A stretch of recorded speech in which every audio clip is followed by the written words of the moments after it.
In this video, we're going to talk about refining a watch list.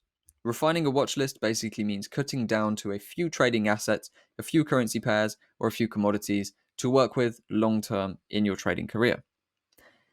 There are a lot of benefits to actually refining a watch list. If you cut down to a few pairs, you get to specialize on those few pairs, and you don't have the confusion of trying to track every single currency pair, running through them all looking for trades. Doing this is not beneficial.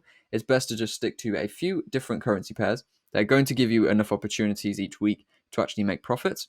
So you don't need to be chasing loads, and it's going to cut out a lot of the confusion. So aside from it being a lot more streamlined, there's actually another thing to consider when refining a watch list, and that is going to be timing. Depending where you are in the world, you are probably going to want to trade different currency pairs. That's because of session characteristics and volume. Now, if we look at the charts here, we can see the sessions we just spoke about in the previous video very lightly. We have Asia session, London session, and New York session.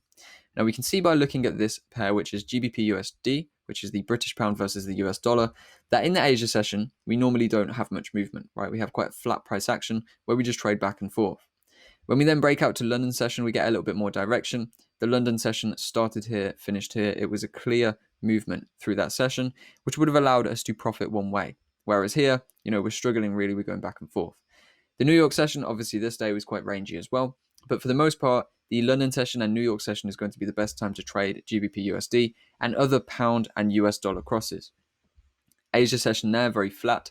London session brought a huge move, and the New York session brought another huge movement as well. And we can see the same kind of thing here with a flat sideways Asia session. And then while London session here was quite flat, we had some clear movement, right? We had clear direction from here to here, whereas this was started here, finished here.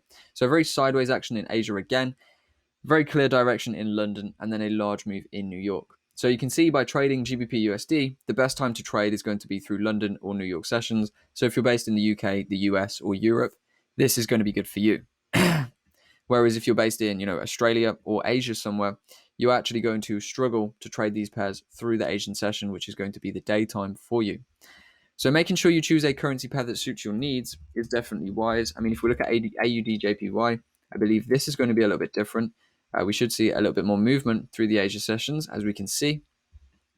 And also with things like NZD USD. So just looking at these examples here, we have clear direction from here up to here in the Asia session. London and New York very flat. We have clear movement from here down to here in the Asia session. London and New York very flat once again. So choosing a pair that suits your time zone and wherever you're based in the world is also very good.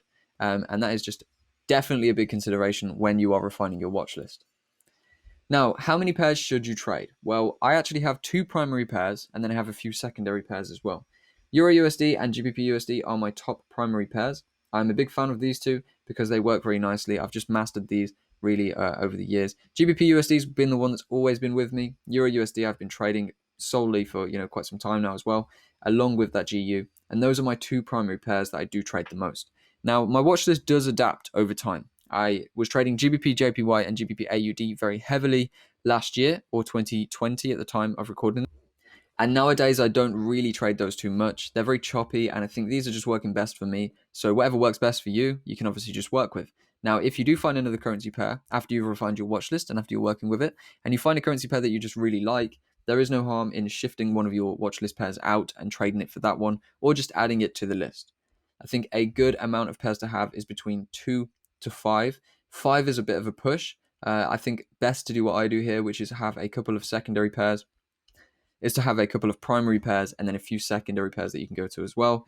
As you can see, the secondary pairs do all cross over with what I have here. So this is Euro USD cross. This is GBP USD cross. So there's the Euro, the dollar, and the pound. And then if we look at some of the other ones, we have AUD USD, which is a USD cross, GBP JPY, which is a GBP cross, and then we have Euro GBP, which is kind of a combo between Euro and GBP there. So they all do kind of correlate, which allows me to keep in tune with the movements they're making. But the most important thing about all of this really is that I have a small little list of pairs that I can focus on primarily, and then a few others that I can go and look at if I want to.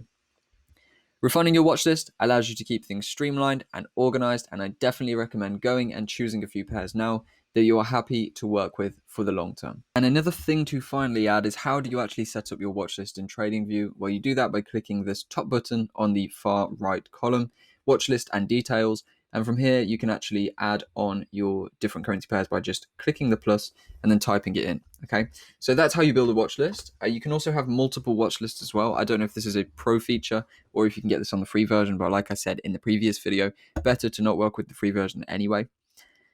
As you can see, I have a few lists in here, altcoins, intraday trade, signature, swing trades, and so on. Basically, this allows me to have a crypto list along with my trading list and a few others as well.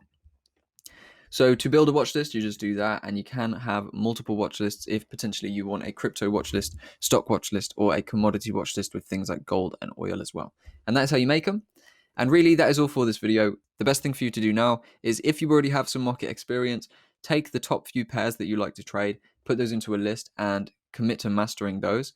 And if you don't, probably just roll with the major pairs. The major pairs are going to be the best for you, if you're new to the market, because they have the best prices for trades. You get less commissions, you get better entries, and they also work very, very nicely. And there's always a lot of volume or liquidity in the market, which basically means there's a lot of people buying and selling, so you won't get caught up on orders.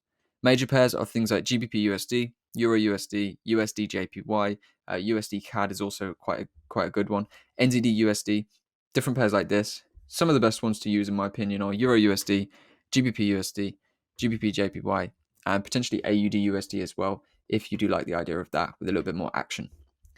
So that's how you build a watch list, and that is how you refine it. That is the first thing you should do when you have set up TradingView, and now we are going to get into a little bit more action.